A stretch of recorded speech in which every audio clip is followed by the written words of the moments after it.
কোণারকের রাজমাতা কস্তুরী দেবী সূর্যদেবের আরাধনায় একটি পুত্র সন্তান লাভ করেন। সেই সন্তান হচ্ছে নরসিংহদেব। রাজা নরসিংহদেবকে আদেশ করেন একটা সূর্য মন্দির প্রতিষ্ঠার জন্য। রাজা নরসিংহদেব এই মন্দির প্রতিষ্ঠার জন্য 1200 শ্রমিক নিয়োগ করেন আর তাদেরকে 12 বছর সময় দেন মন্দির তৈরির জন্য। এই 1200 শ্রমিকের প্রধান ছিলেন বিশু মহারানা। ওই বিশু মহারানা যখন কাজে নিযুক্ত হন তখন তার স্ত্রী গর্ভবতী ছিলেন আর এই 12 বছর তিনি বাড়িতে আসতে পারেননি। ইতিমধ্যে তার স্ত্রী একটা পুত্র সন্তান লাভ করেন, তার নাম ধর্মপদ। ধর্মপদ ছোট থেকেই ঠাকুরের প্রতি ভক্তিভাব, ধর্মের প্রতি মনোযোগ। সে তার মায়ের কাছে তার বাবার কথা আর সূর্য মন্দিরের কথা শোনে। যখন তার বয়স 12 বছর তখন সে তার বাবাকে দেখার জন্য অস্থির হয়ে পড়ে।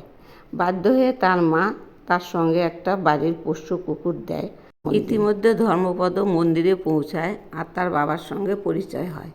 কিন্তু তার বাবা খুবই চিন্তিত ছিল, কারণ মন্দিরের ভারসাম্য রক্ষা করার জন্য বৃহদাকার একটা চুম্বক প্রতিস্থাপন হচ্ছিল না।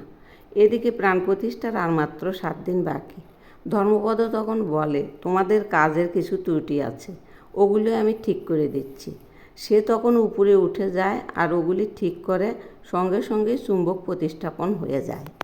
এই চুম্বক প্রতিষ্ঠা হওয়ার জন্য কিছু শ্রমিক খুশি হয়, আবার কিছু শ্রমিক অখুশি, কারণ তারা মনে করে যে তাদেরকে 1200 শ্রমিক দিয়ে কাজ করাবে রাজা, সেখানে ধর্মপদ কাজ করাতে একজন বেড়ে গেল। এতে করে রাজা তাদের গর্দান নেবে।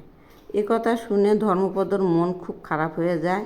সে তখন সবার আড়ালে গিয়ে ওই মন্দিরের চূড়ায় ওঠে এবং ওই চূড়ায় উঠে মনে মনে ভাবে যে আমার জন্য এই 1200 শ্রমিক মারা যাবে, ওর চাইতে আমি মারা গেলেই সব শেষ, তাহলে আর কারো মরতে হবে না। তখন সে মন্দিরের ওই চূড়া থেকে লাফ দিয়ে প্রাণ ত্যাগ করে। তো যে মন্দির প্রতিষ্ঠাই হয়নি তার আগে যদি কোনো মানুষ ওখানে মারা যায় তাহলে সে মন্দির তখন সমাধিতে পরিণত হয়। এই সূর্য মন্দিরের ক্ষেত্রেও এটাই হয়েছিল, সেজন্যই সূর্য মন্দির প্রতিষ্ঠা হয়নি আজও, আর ওই অবস্থায় পড়ে আছে। আর এর ইতিহাস অনেক।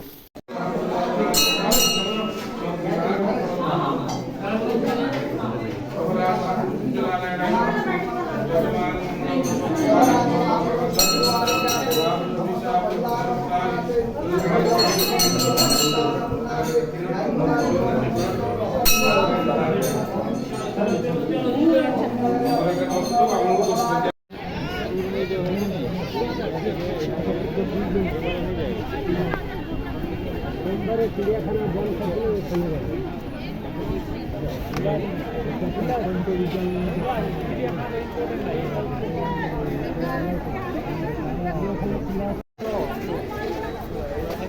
হ্যাঁ সোনাজি ওই যে সামনে সামনে সামনে